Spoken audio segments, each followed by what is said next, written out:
Hi guys! Welcome back to my YouTube channel. This is Cecile. Anxiety ang topic natin ngayon guys. Ano ba yung iba pang karamdaman na nararamdaman ko tungkol sa anxiety? Ang anxiety guys, na-experience ko yan ng maraming taon na.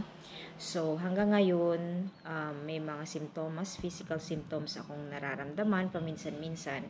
Pero may mga times na yung ibang mga physical symptoms ko nag-i-stay siya for few days, even few months din.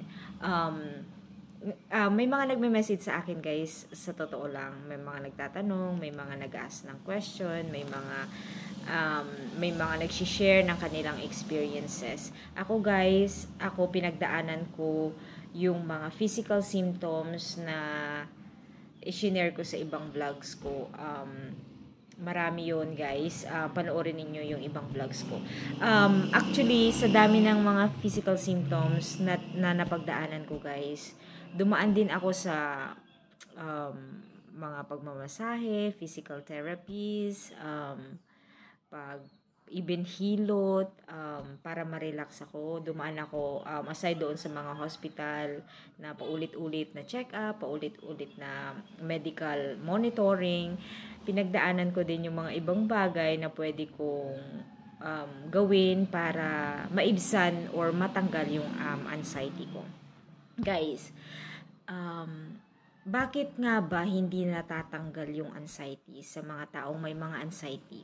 Yung iba guys nagtatagal ng maraming taon, maraming buwan, yung mahabang panahon. Kailangan natin ma-educate guys ang sarili natin na ang anxiety ay isang karamdaman, it's a mental health issue na nakakaapekto sa maraming tao, hindi lang sa mga kapwa kong Filipino kundi sa ibang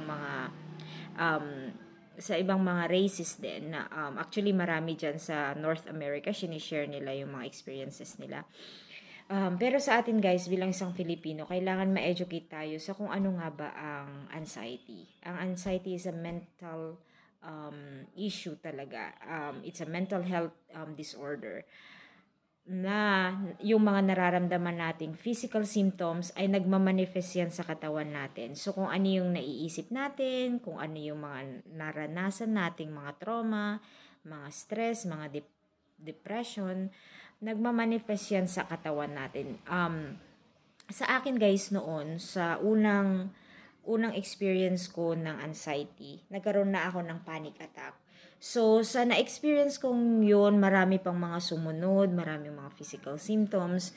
Pero, yung physical symptoms na yun guys, nagmamanifest pa rin siya hanggang ngayon, yung ibang mga physical symptoms na naranasan ko. Pero, ginagawa ko tong video guys sa inyo para ma-educate din yung iba na bago pa lang sa anxiety. Ang anxiety guys, isa sa mga sekreto niyan para magkaroon tayo ng recovery or ma-recover tayo at para magkaroon tayo ng normal na buhay. Kasi sa totoo lang guys, noong may anxiety ako at sa kahit yung mga ibang taong may anxiety, parang hindi na normal yung buhay nila. Lalo na yung mga may mga family, may mga anak, may mga kasama sa bahay. So pati yung mga family mo na apektuhan sa pagkakaroon mo ng anxiety kasi hindi nila din maintindihan yung mga simptomas, yung mga mood swing na tinatawag ng mga may anxiety, very, very strong, it's hard to deal, sabi nga nila. Mahirap i-deal ng mga normal na mga kasama mo sa bahay. Isa sa mga sekreto guys is yung kailangan ma-educate ka, kailangan maintindihan mo kung ano yung anxiety.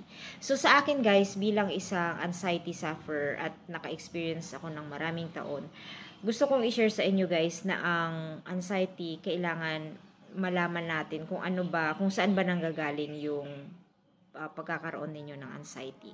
Saan ba nag-umpisa? Paano ka nagkaroon? Ano ba yung mga nagtitrigger sa'yo? Ikaw lang kasi makakasagot nun guys kung ano yung mga nakaka-trigger sa'yo. Isa sa mga nakaka-trigger ay yung pag na-stress ka, of course. Yung lifestyle din. Yung mga iba dyan guys, kahit na healthy lifestyle, kung dumating na yung anxiety kasi, kahit ako guys, sa totoo lang, ako very active din ako physically. Right? Pero nung dumating yung anxiety, parang naapektuhan ako sa, parang parang i-blame ko pa doon sa pagiging active ko, kaya ako nagkaroon ng anxiety. Pero ang totoo lang guys, anxiety, pwede yan mangyari kahit kanino. Mayaman, mahirap, active or hindi. Pwedeng mangyari yan sa bata, matanda, or mga nasa middle age. Kailangan guys maintindihan nyo kung ano yung mga simptomas, ano yung mga hindi pwedeng gawin, mga pwedeng gawin pag kayo ay may anxiety. Kailangan guys intindihin niyo ng anxiety pag meron na kayo, kailangan ma-manage nyo siya everyday. Sa mga nag-uumpisa pa lang dyan na nagkaroon ng anxiety, mahirap talaga yan guys pag nag-uumpisa. Sa unang taon ko ng pagkakaroon ng anxiety, sobrang hirap guys. Yung panic attack ko dati 24/7, tuloy-tuloy yan. Physical symptoms, tuloy-tuloy yan 24/7. And then nung umistop na siya, nung nag-stop siya, and then bumalik na after a while, bumalik ulit. Medyo na ma-manage ko na siya. Up until now, talagang medyo naintindihan ko na talaga siya.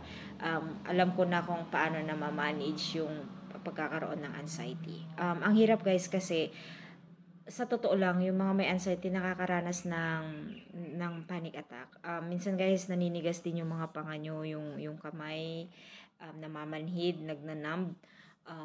Yung likod, sumasakit yan, batok, ulo, iba-ibang karamdaman yan guys. Meron pa yung parang electric na parang dadaan sa ulo mo tas biglang sasakit.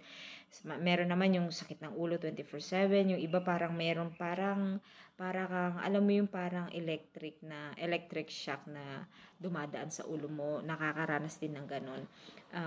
Ang dami guys, sa totoo lang. Kaya kailangan maintindihan ninyo guys yung anxiety na nararanasan ninyo. Pag nararanasan ninyo, wag din kayong Google sa mga simptomas. Halimbawa, may simptomas kayo na isa, i-Google nyo, tapos mako-confuse kayo, lalong ma-stress. Kasi ganyan ako dati guys, pero hindi pala din maganda yung too much na research, too much na panonood ng mga kung ano-anong mga drama or anong mga sakit na napapanood sa video, hindi rin maganda. Very, very much affected ka pagka mayroon kang anxiety. And then, pag ikaw ay may anxiety, kailangan meron kang me time lagi. Meron kang sarili, yung makakapagpasaya sa'yo, dapat kukunin mo or gagawin mo siya. Kailangan magawa mo para magkaroon ka ng relaxation. Kasi very important yun guys. Aside doon sa mga breathing exercise, yung morning breathing exercise, very important yun guys, paggising.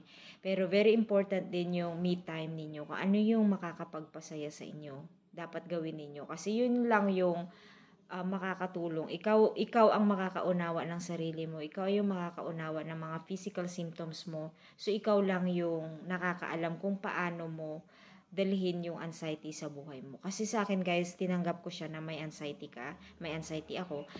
And then, from there, in-educate ko yung sarili ko. And then, after non nakikipag-usap ako sa mga kapwa ko merong anxiety, and then sa mga foreigners din na nakakausap ko na meron silang anxiety, na share nila sa akin yung mga experiences, and then share ko din yung experiences ko. So you have to know talaga kung saan nanggagaling yung anxiety mo, kung paano ka nati-trigger, dapat alamin mo yun. And then at the same time guys, kailangan maging accepted mo na meron kang anxiety. At the same time, kailangan ma-manage mo yung normal life na parang wala kang anxiety, ganun. Ang hirap guys, kasi sa akin nung nag-uumpisa ako, kahit na anong normal, kahit anong sabihin ng iba, hindi ko siya mai-apply kasi ang hirap talaga. Pero nung na-educate na ako, unti-unti ko siyang naintindihan, unti-unti kong ginawa kung ano yung mga dapat kong gawin, kagaya nung pagtanggap. Halimbawa, dati takot akong lumabas. Yung tinatawag na agoraphobia, in-explain ko sa isang video ko. Pero ngayon, nakakalabas ako, pero na-manage ko siya. Meron akong takot, pero hindi ko ini-stop yung buhay ko. sa pagkakaroon ng anxiety. Yun yung na-manage ko guys, na for me, mayroon pa rin akong freedom sa sarili ko to do things na parang yung dati nung wala pa akong anxiety. So, ang advice ko sa inyo guys, listen sa mga naka-experience na ng matagal. Kailangan magkaroon din kayo ng knowledge from other people para maintindihan nyo kung ano yung mga na-experience din nila at paano nila na-manage yung anxiety. This video guys is to help everyone sa kapwa kong Filipino nagkakaroon ng anxiety or yung mga bago pa lang na nagkaroon ng anxiety. This is for you guys. I hope maging okay kayo and huwag kayong mag-alala kasi part yan, process yan na kailangan tanggapin at kailangan ma-survive ninyo and you will be fine later on. And I hope nakapulot kayo ng konting aral sa aking video and I'll see you guys on my next video. Bye!